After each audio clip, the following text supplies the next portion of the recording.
I call now Ms. Albana Vokshi from Albania. The floor is yours. Thank you, Chair. I will speak on the approval of the criminal code in Albania and the Chilean effect on the media. This week, on Tuesday night, after midnight, the Albanian Parliament adopted amendments to the criminal code that contradict the findings and recommendations of the Council of Europe itself. Only a few months ago, Council of Europe facilitated working groups, the dialogue platform for freedom of expression. Independent legal experts reached a clear, unanimous conclusion. Defamation and insult must be fully decriminalized, without exception, without registries, without conditions. Criminal law, they warn, creates a chilling effect on journalists, civil society, whistleblowers, and all those who speak for the public interest. Yet, instead of implementing this recommendation, the socialist majority in the Albanian Parliament chose a different path. Against the advice of this Assembly, OSCE, ODIHR, EU, and against repeated calls from international and national journalist organizations, defamation remains a criminal offense. Protection is made selective and conditional. Legal uncertainty is deepened and risk of intimidation through criminal proceedings is preserved.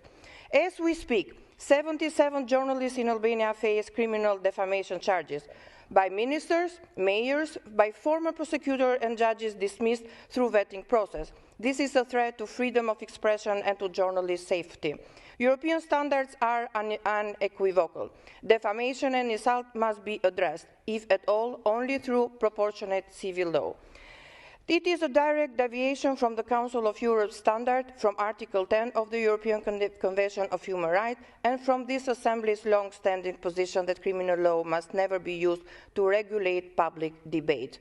The criminal code was voted, among others, by deputy prime ministers whose parliamentary immunity is currently being blocked to preserve her arrest, to prevent her arrest, despite a formal request by special anti-corruption prosecution. The irony is painful. In Albania, an ordinary citizen risks prison for parking double row in a wrong place, while a deputy prime minister, under investigation from procurement violation worth 1.1 billion euros, remains untouchable and votes on the criminal legislation.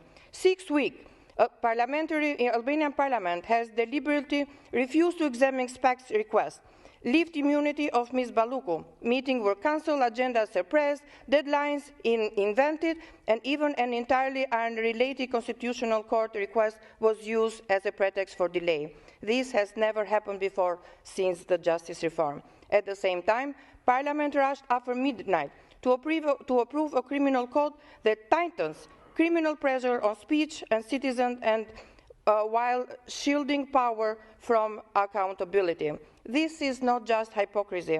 It is a systematic inversion of rule of law, harsh for the weak, paralyzed for the powerful. If this Assembly tolerates such obstruction of justice, the credibility of Albanian justice institutions